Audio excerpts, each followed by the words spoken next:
Joining me right now is Tennessee Senator and Armed Services Committee member Marsha Blackburn, who just met with the U.S. troops from Fort Campbell when they received orders to deploy to Eastern Europe. Senator, it's good to see you this morning. Thanks very much for being here. Your reaction to this invasion?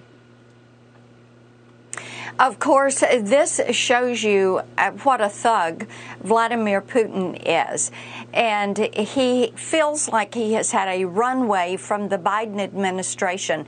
Biden gave him everything he asked for. He gave him a 5-year renewal on New START with no conditions. Trump had said he would give him 1 year with conditions. He gave him Nord Stream 2. So he feels like Biden is weak. This is what you get when someone displays weakness. My hope is that today Biden is going to step up and be very firm in their sanctions. I do understand, Maria, that NATO will have an emergency meeting tomorrow.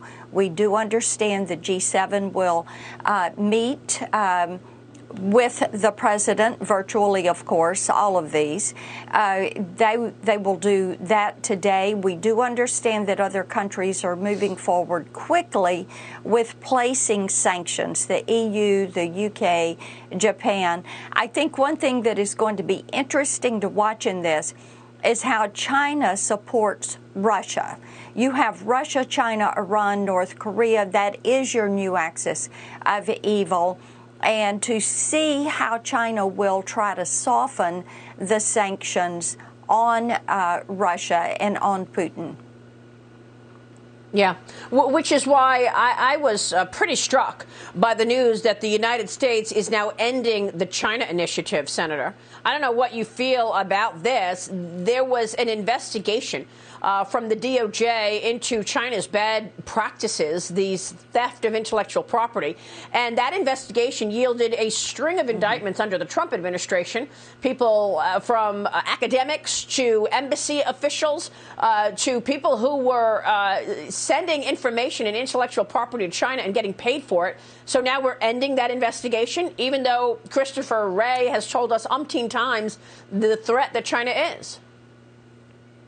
Well, that is correct. And we hear repeatedly from our agencies, our intel agencies, our Department of Commerce about the threat of communist China. Their propaganda, their soft propaganda that they use, trying to infiltrate. And as you know, China has sanctioned me, they've banned me, they're trying to conduct a malign influence campaign against me because I stand up to them. And the China initiative was so important to researchers and authors and musicians and the creative community in Tennessee, because that is how they could seek redress on situations where their property, their intellectual property, had been stolen. Yeah. And the Chinese Communist Party, I find it so interesting how they are trying to back Russia in deposing the U.S. as a superpower, and it's because the Chinese Communist Party wants to be globally dominant by the time we get to 2050. So watching them react to Putin as he has been very aggressive, this is why we need to have Russia immediately remove them from the SWIFT system. Do the economic sanctions, sanction Nord Stream 2, reopen Keystone and fracking and drilling on federal lands and leases.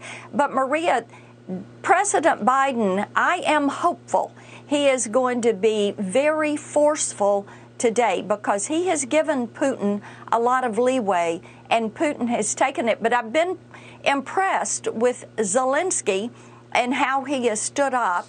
And for Putin to go out there and say we're going to denazify, and Zelensky is Jewish.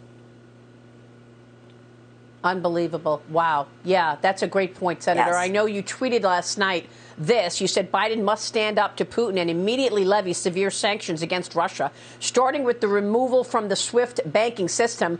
Walk us through the SWIFT banking system, whether or not that can easily be done. Do you need Germany's approval in order to remove Russia from the SWIFT banking system? And why aren't we seeing those kinds of severe sanctions against Russia from this administration? you got to go where the money is, I assume, and that is oil, mining, and minerals. Yes. So where are they? That's exactly right.